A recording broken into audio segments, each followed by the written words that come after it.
السلام علیکم، میں ہوں فیصل تارڑ۔ آج 1 مارچ بروز اتوار، انا للہ و انا الیہ راجعون۔ جس دھج سے کوئی مقتل میں گیا وہ شان سلامت رہتی ہے۔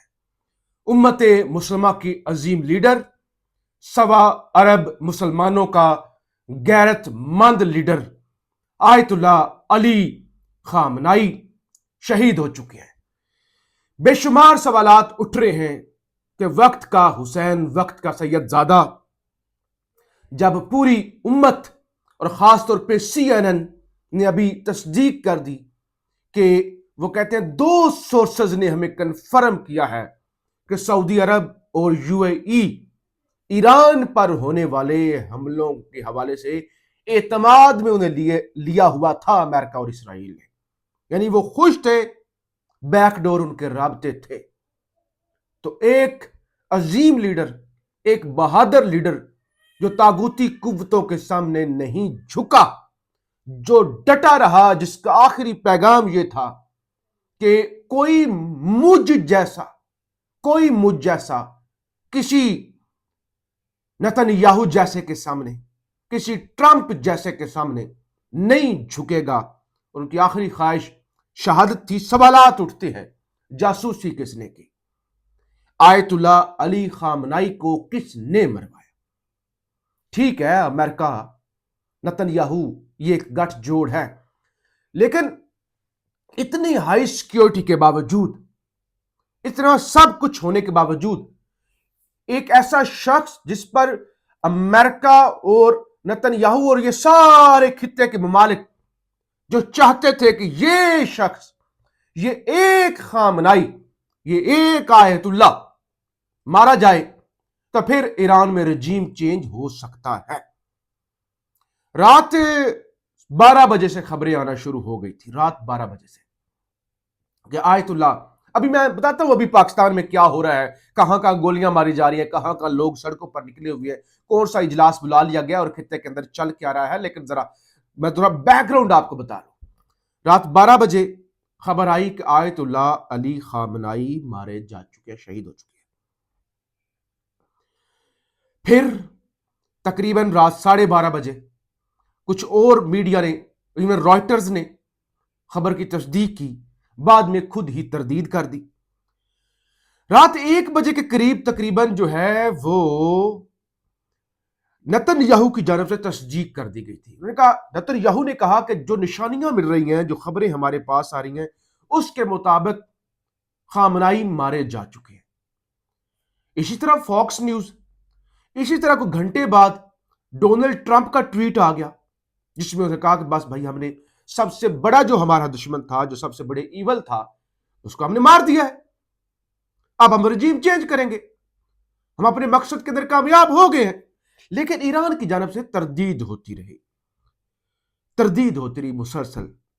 اور میں نے بھی یہ سوچا، ایون رات کو میں نے ایک ویلوگ کیا 1 بجے، جس کے اندر میں نے آپ کو بتایا کہ متضاد خبریں آ رہی ہیں، آیت اللہ کے خاندان کے لوگ شہید ہو گئے ہیں، لیکن ان کے حوالے سے متضاد خبریں ہیں، اور شاید اس طرح کی خبریں اس وقت لوگوں کو مایوس کرنے کے لیے، لوگ آپس میں لڑ پڑیں، ایک جو ہے وہ وسوسہ پھیل جائے، مایوسی پھیل جائے، لوگ سڑکوں پر آ جائیں، لوگ تو اس لیے دنگے فسادات نہ ہوں، اس لیے نہ کروایا جا رہا ہو۔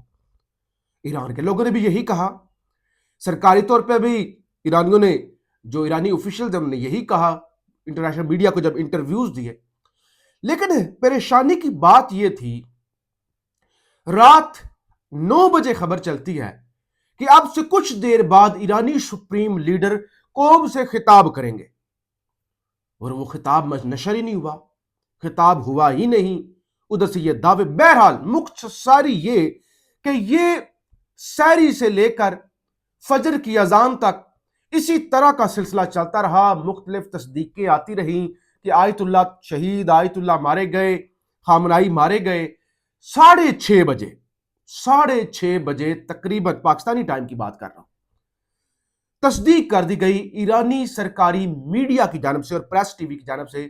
رو رو کر اینکر نے کہا کہ ہمارے رہبر معظم شہید ہو گئے ہیں، اور پھر ایک ویڈیو جاری کی گئی جس کے اندر مشہد کے اندر امام رضا علیہ السلام کے روزے پر سیاہ پرچم لہرا دیا گیا۔ یہ تو ہے بیک گراؤنڈ کہ رات تقریباً 12 بجے جب خبریں چلنا شروع ہو گئی تھی اور خبریں آ گئی تھی کہ ان کے رشتہ دار یعنی جو ہے ان کے بیٹے، ان کی بہو اور ان کے نواسے مارے گئے ہیں، تو اس کا مطلب یہ ہے کہ اس وقت شہادت ہو چکی تھی۔ بہرحال اب ایران نے بہت سارے معاملات کو دیکھنا تھا۔ سوالات تو اٹھتے ہیں نا، سوالات اٹھتے رہیں گے۔ اتنی ہائی پروفائل شخصیت، جاسوسی ہوئی، ظاہر جاسوسی ہوئی، کیونکہ اسرائیل نتنیاہو یہ دعویٰ کر رہا ہے کہ جیسے ہی آیت اللہ مارے گئے اسی وقت تصویر، ڈیڈ باڈی کی تصویر پہنچ گئی تھی۔ کیا نظام ہے، کیا جاسوسی ہے! وہاں پہ موجود لوگ مارے گئے، جاسوس زندہ ہے اور جاسوس نے تصویر بھی سینڈ کر دی۔ پتہ نہیں وہاں پہ کتنے بنکر کے اندر نظام ہوگا، کیا صورتحال ہوگی، کتنے جیمر لگے ہوں گے، اور ڈائریکٹ کسی سوشل میڈیا پہ تصویر نہیں گئی، ڈائریکٹ نتنیاہو تک تصویر پہنچی ہے۔ یہ کتنا بڑا آپریشن کیا گیا تھا، کتنے بڑے پیمانے پر یہ ہوئی ہے، اس کی جاسوسی، اس کا آپ اندازہ کر سکتے ہیں۔ اور مسلمان نیشن چاہے سنی ہو چاہے شیعہ ہو، ایک بہادر لیڈر سے محروم ہو گئی ہے۔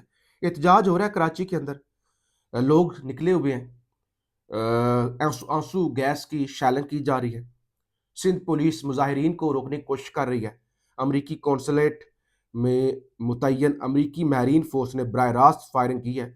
متعدد پاکستانی اس وقت امریکی فائرنگ جو پاکستان میں انہوں نے لوگوں پر کی ہے، جو لوگ قونصلیٹ جنرل کو، خانے کو آگ لگانے کے لیے آ رہے تھے، 8 پہلے نمبر پر آیا کہ 8 لوگوں کو گولیاں لگی ہیں۔ اب یہ نمبر زیادہ ہو چکا ہے اور اب تعداد جو ہے وہ بڑھتی جا رہی ہے۔ اور وزیر داخلہ سندھ نے بھی کہا ہے کہ اساس تنصیبات کی سیکیورٹی مزید مؤثر اس کو بنایا جائے گا، کسی کو قانون ہاتھ میں لینے کی اجازت نہیں دی جائے گی، قانون نافذ کرنے والے ادارے مکمل الرٹ اور صورتحال پر گہری نظر رکھے ہوئے ہیں۔ کراچی کے اندر حالات خراب ہیں، انتہائی خراب ہیں۔ اور اسی طرح سکردو کے اندر جناب یو این او کے اقوام متحدہ کے دفتر کو آگ لگا دی گئی ہے، کیونکہ سکردو کے اندر بھی بے شمار اہل تشیع کمیونٹی، اہل تشیع چھوڑ دیں، تمام مسلمان جو غیرت مند لوگ ہیں، اہل سنت سے تعلق رکھنے والے، شدید پریشان لوگوں کو روتے ہوئے میں نے دیکھا،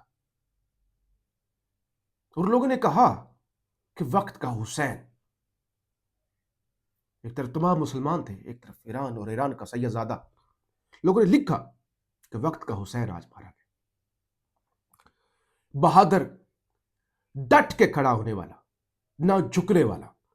بہرحال اسی طرح ہوتا ہے، یا تو آپ کی بات رہتی ہے، یا تو آپ کا ذکر رہتا ہے، یا پھر سر رہتا ہے، ایک تو ہوتا ہے۔ بہادروں کا یہی تو انجام ہوتا ہے۔ حملے جاری ہیں، شدید حملے اس وقت جو ہے وہ مشرق وسطیٰ کے اندر جاری ہیں، یو اے ای کے اندر، سعودی عرب کے اندر، کویت کے اندر، بحرین کے اندر مسلسل جو ہے وہ حملے جاری ہیں۔ ایرانی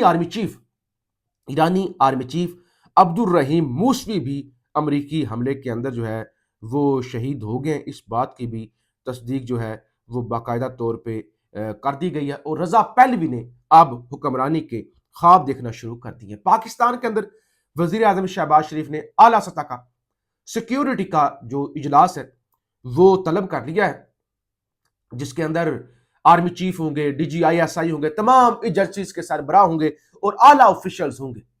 خطے کی صورتحال، افغانستان کے ساتھ جو جنگ ہے، ایران کی صورتحال ہے، اور پاکستان کے اندر اب جو صورتحال ڈیولپ ہو رہی ہے، تو یہ اجلاس جو ہے وہ طلب کر لیا گیا، لیکن یہ ایک فلم کی طرح ہوا ہے، جو آیت اللہ خامنائی کی تصویریں جاری ہونا براہ راست اور اس بڑے پیمانے پر جاسوسی ہونا، خطرات کے باوجود ایران کو پتا تھا کہ آیت اللہ ٹارگٹ ہے، پھر بھی ظاہر بنکر کے اندر تھے تو بنکر بسٹر میزائل استعمال کیے گئے۔ ایران کہتا ہے کہ نہیں، وہ دفتر کے اندر، اپنے دفتر کے اندر بیٹھ کے جنگ کی نگرانی کر رہے تھے۔ تو بہرحال یہ بہت بڑا سیکیورٹی کولیپس ہے، بہت بڑا سیکیورٹی کولیپس ہے، اور اس سے پہلے ایران کے اندر درجنوں بڑے رہنما اس طرح کے سیکیورٹی کولیپس اور موساد کی جاسوسی کی وجہ سے مارے گئے ہیں. اس کو مزید مؤثر کیا جانا تھا. بہرحال موت کا دن جو ہے مقرر ہے، لیکن یہ ایک بہت بڑا سیکورٹی کلیپس ہے. Saudi Arabia and the U A E privately supported U S strike on Iran, two sources said C N N. یہ پہلے میں آپ کو بتا چکا ہوں، اب اس کا سورس بھی آپ کے سامنے رکھتی ہے کہ پرائیویٹلی سپورٹ کر رہے تھے. بگرام ایئر بیس پر پاکستان کی جانب سے بامبنگ کی جا رہی ہے اور حملہ کیا جا رہا ہے. علی لاریجانی صاحب کو نیا سپریم لیڈر نامزد کر دیا گیا. اس سے پہلے جو ہے آیت اللہ کے بیٹے کو جو ہے وہ نامزد کیا گیا تھا، لیکن ان کی بھی شہادت ہو گئی ہے، تو لہٰذا اب علی لاریجانی صاحب کو جو ہے وہ نامزد کیا گیا ہے. صورتحال خراب ہے، پورے خطے کی چیزیں مزید جو ہے وہ خراب ہوں گی، معاملات جو ہے وہ مزید تشویشناک ہوں گے. لیکن ابھی تک تو اگر دیکھا جائے تو یہ جو ہے صہیونی طاقتوں کی اور عربوں کی اور باقیوں کی ایک بڑی فتح ہے کہ آیت اللہ کو وہ شہید کرنے میں کامیاب ہو گئے ہیں. بہرحال اگلے ویلاگ کے اندر تفصیل سے آپ کے سامنے تفصیلات رکھیں گے مزید جو آئیں گی. آیت اللہ ابھی تو 7 دن کا جو ہے وہ چھٹیاں کر دی گئی ہیں اسکولوں کے اندر، ہر جگہ پہ 40 دن کے سوگ کا اعلان کر دیا گیا ہے. تو اگلے ویلاگ میں ذرا جنگ کے حوالے سے، تازہ ترین صورتحال کے حوالے سے، کیا ایران کا جو ہے وہ مومنٹم ٹوٹا ہے یا اس کی وجہ سے جنگ پر کوئی فرق پڑے گا یا نہیں پڑے گا، اس حوالے سے تفصیل سے بات کریں گے. فیڈ بیک ضرور دیجیے گا. پاکستان زندہ باد.